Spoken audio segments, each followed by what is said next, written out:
దగ్గర జనరల్గా ఏంటంటే చాలా ఇమేజెస్ ఉంటాయి కదా, మనం ఏంటంటే కొంచెం మంచి ఇమేజ్ మంచిగా ఫోటో తీసుకున్నామండి ఎక్కడో, ఓకే, సడన్గా మనకి బ్యాక్గ్రౌండ్లో ఎవరో అడ్డొచ్చారు, ఓకే, అరే అది లేకపోయి ఉంటే బాగుండు అనుకుంటాం, కానీ ఆ టైంకి మరి తప్పదు కదా, ఫోటో చాలా బాగా వచ్చి ఉంటుంది, బట్ బ్యాక్గ్రౌండ్లో ఒక అన్నెసరీ ఏదో ఉంది, అది ఉండడం వల్ల ఫోటో అంతా డిస్టర్బ్ అవుతుంది, రైట్. అప్పుడు మీరు ఏంటంటే అది తీయగలగాలి. మేబీ మెనీ టూల్స్ ఉండొచ్చు, మీరు చాలాసార్లు ట్రై చేసి ఉంటారు, స్టిల్ మేబీ అంటే ఏదో కొంచెం అంత బాగా వస్తుందో రాదో తెలియదు. ఈ ఈ ఒక్క వెబ్సైట్ ఏంటంటే వండర్ఫుల్గా చాలా ఈజీగా క్లీన్ చేసి పెడతాను.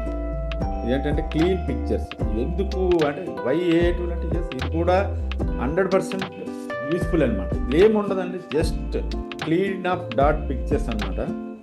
ఎందుకంటే మనం రెగ్యులర్గా వాడుతూ ఉంటాం కాబట్టి ఎక్కడో ఫొటోస్ చాలా తీసుకుంటూ ఉంటాం, మనం ఎక్కడో గ్రూప్స్ సడన్గా ఉంటాం, వెనకాల ఎవరో వచ్చేస్తారు, లేకపోతే వెనకాల ఇంకేదో అన్వాంటెడ్ ఆబ్జెక్ట్ మంచి ఫోటో తీసుకుంటాం, వెనకాల ఏదో అన్నెసరిగా ఏదో ఉండొచ్చు, సో దాన్ని మీరు రిమూవ్ చేయొచ్చు.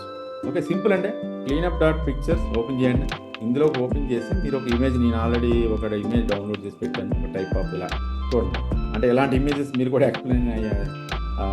ఎక్స్పీరియన్స్ అయ్యి ఉంటారు. చూడండి, మంచిగా బీచ్లో ఒక మంచి పిక్స్ తీసుకున్నాడు, బట్ వెనకాల ఒక అతను ఉంటాడు. So you have to remove him, correct. So చేస్తే ఏమవుతుందంటే మీకు ఇమేజ్ అంటే చాలా పర్ఫెక్ట్గా ఉంటుంది, కరెక్ట్. సో అలాంటప్పుడు ఏంటంటే జస్ట్ ఓపెన్, ఇక్కడ ఏం చేస్తారంటే ఇక్కడ ఈ బ్రష్ ఉంది చూసారా, స్క్రీన్ మీద కనిపిస్తుంది కదా గ్రీన్ కలర్, ఇక్కడ బ్రష్ ఉంటుంది, ఇక్కడ సెలెక్ట్ చేయాల్సి అంటే ఆటోమేటిక్గా అది ఓపెన్ అయ్యి సెలెక్ట్ అయ్యి మీరు ఈ బ్రష్ సైజ్ని ఇలా ఇంక్రీజ్ చేసుకోవచ్చు చూడండి, లేదంటే ఇక్కడ తగ్గించుకోండి, ఓకే, ఇమేజ్ బట్టి, ఓకే. సో చేసి మీరు జస్ట్ ఆ ఇమేజ్ని అలా జస్ట్ డ్రాగ్ చేయండి, ఇలా కలర్ని సెలెక్ట్ చేసి ఎక్కడెక్కడైతే మీరు రిమూవ్ చేయాలనుకుంటున్నారో దాన్ని అలా సెలెక్ట్ చేయండి అంతే. సారీ, కొంచెం ఎక్కువ సెలెక్ట్ చేసి no problem, just leave mouse అండి, ఒకసారి సెలెక్ట్ చేసి లీవ్ చేయండి, ఇది ఆటోమేటిక్గా రిమూవ్ అయింది. కొంచెం నేను ఎక్కువ చేశాను, ఓకే. అగైన్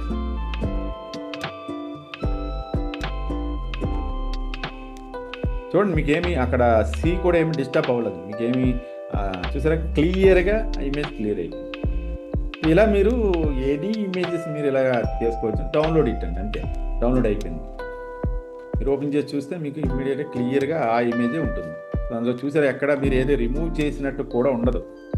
అంటే నేను చాలా టూల్స్ ట్రై చేశానండి, ఈవెన్ క్యాన్వాలో కూడా ట్రై చేశాను, కానీ ఎంత కరెక్ట్గా రాదు.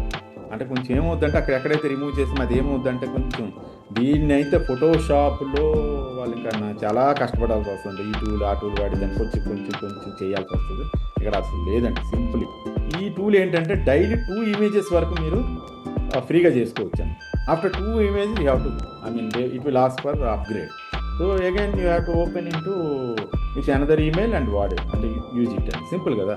సో మనకి అన్ని ఇమేజెస్ ఒక ఎక్కడ వస్తాయి, ఏదో ఒక రోజుకి ఒక 2 ఇమేజెస్ అయినా లేదు. ఇంకో ఈ జీమెయిల్ ఉంది, ఓపెన్ చేయండి, అందులో లాగిన్ అవ్వండి, వేరే జీమెయిల్తో లాగిన్ అవ్వండి, ఓపెన్ చేయండి, వేరే జీమెయిల్తో లాగిన్, డైలీ 2 images వరకు ఫ్రీ అండ్ పర్ఫెక్ట్ అనమాట. ఈవెన్ దాని లోగో కూడా, దాని ఎక్కడ వాటర్ మార్క్ కూడా వస్తుంది. That is the beauty of this tool. Okay, అంటే మధ్యలో కొన్ని నాట్ ఓన్లీ అంటే వాటి ప్రొడక్టివిటీ టూల్స్ అవ్వచ్చు, కంటెంట్ క్రియేషన్తో పాటు ఇవి కూడా ఎందుకు ఇంపార్టెంట్ అంటే ఆ టైం వచ్చేటప్పటికి మనకి టూల్ స్ట్రైక్ అవుతారు, ఏ టూల్ ద్వారా నేను బ్యాక్గ్రౌండ్ రిమూవ్ చేయాలి, ఏం చేయాలి, ఎలా అనేది ఇవి కొంచెం ఉపయోగపడతాయండి. ఎందుకంటే నేను వాడినప్పుడు నాకు అలాగా ఉపయోగపడుతుంటాయి కాబట్టి నేను ఈ టూల్స్ చూపిస్తాను. నెక్స్ట్ సేమ్ 11th టూల్ వచ్చేసి ఏంటంటే సేమ్ ఇప్పుడు ఇమేజ్ అయితే రిమూవ్ చేశారు, ఓకే, బట్ దీని మీద వాటర్ మార్క్ ఉంటే ఎలాగా,